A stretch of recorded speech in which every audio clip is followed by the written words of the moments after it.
Sanibonani ma-Afrika mahle, sanibonani ma-Afrika mahle, sanibonani nina nonke nibukele i-channel kaDokotela Professor 2+2. Ugogo logobile lo isaluka sempondo uvuma ezizweni isandla sembethe izinomhlaba. Siyohlezi sibathanda njalo abantu abangasithandi nabasithandayo, kodwa sinenkolelo ukuthi empilweni vele ngeke kuze kuhlale kunje. Kunjalo kusazoba njalo futhi. Vele ngeke kuhlale kunje. Amazwi lawo ke enduduzo noma okugqugquzela ukuphila kwasemhlabeni ukuthi as long sisaphefumula asiphusheni, as long sisaphila asiqhubekeni sizenzele konke esikufisayo ngenhliziyo zethu. Bese sikhohlwa abantu ukuthi bathini, bese sikhohlwa abantu ukuthi basicabangelani. Esikwaziyo ukuthi akekho umuntu owaziyo nengale, akekho umuntu owaziyo nangezulu. Konke esiphilayo nekwesikwaziyo kwala emhlabeni. Nginegalanti ukuthi sonke njengoba siphila la emhlabeni sazokwala emhlabeni. Manje akekho kufanele akhulume azabe ngenhla noma ukukhuluma azabe ngale engathi yena uhlala noJesu, engathi yena uhlala noNkulunkulu. Cha, singamane sihlangane emkhathini lapha esiphethe khona ingilozi yobuthakathi njengengilozi kaSathane. Mina njengoba ngiyingilozi kaSathane singakhuluma ngezobuthakathi. Kodwa ke ma-Afrika mahle bengithi unyuye omuhle, ukhisimuzi omuhle kubo bonke abantu basazosuka endaweni ezahlukene babuyele emakhaya, akube khona ukuphepha esizweni sonke. Ma-Afrika mahle, wonke umuntu ke kumanje ngimfisela inhlahla nempumelelo onyakeni omuhle ukuthi noma ngabe kunje kodwa akube khona ukuphila kithi, akube khona okuhle okuvelayo ekhaya. Kusekhaya asibuyeleni emakhaya siphephile siyoqala kabusha impilo, asibuyeleni emakhaya siyoqala kabusha ukuhlela izinto, asibuyeleni emakhaya siyoplana kabusha onyakeni omusha. Ingakho ngithi ke mina angeke kuze kuhlale kunje. Namhlanje mawuhlulekile kulonyaka akusho ukuthi ngonyaka ozayo uzophinde wehluleke. Hlala ethembeni, ithemba kalibulali. Ngaphandle kwethemba angeke saba ilutho. Kusho ugogo logobile isaluka sempondo uvuma ezizweni.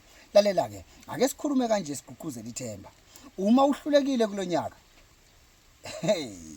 0727378514 ngicela wenze nje. Downloada i-app yesibindi. Uhlulekile kulonyaka ka2024. Downloada i-app yesibindi. Kusho ukuthini ukudownloada i-app yesibindi? Kusho ukuthi wena uma ubungenasi isibindi cishe kube yingxenye ukuthi ungaphumeleli. Wagcina ubona ukwenza izinto ezincane uthi kukahle ukuphakamisa, kukahle lokho, kukahle ukugeza, kanti wena ufanele izinto ezinkulu. Once wayibona usufanele izinto ezinkulu ufuna udownload isibindi. I-app yesibindi izokusiza ekuthenini kuyo yonke into oyifunayo ungagage, kuyo yonke into oyifunayo uyimisele. Downloadani i-app yesibindi. Downloadani i-app yesibindi. Qala manje uyijwayeze ukudla isibindi. Isibindi inyama etholakala esilwaneni ngaphakathi.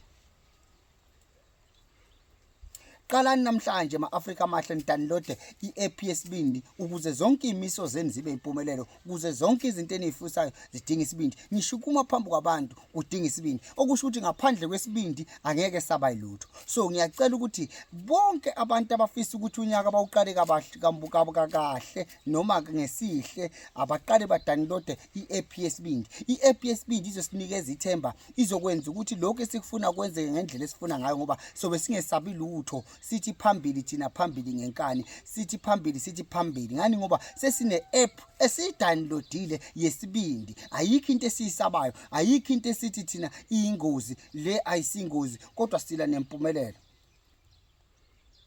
Awuhlulekanga, inkinga ihamba ngesikhathi. Awuhlulekanga, inkinga ushawa isibindi. Download app yesibindi.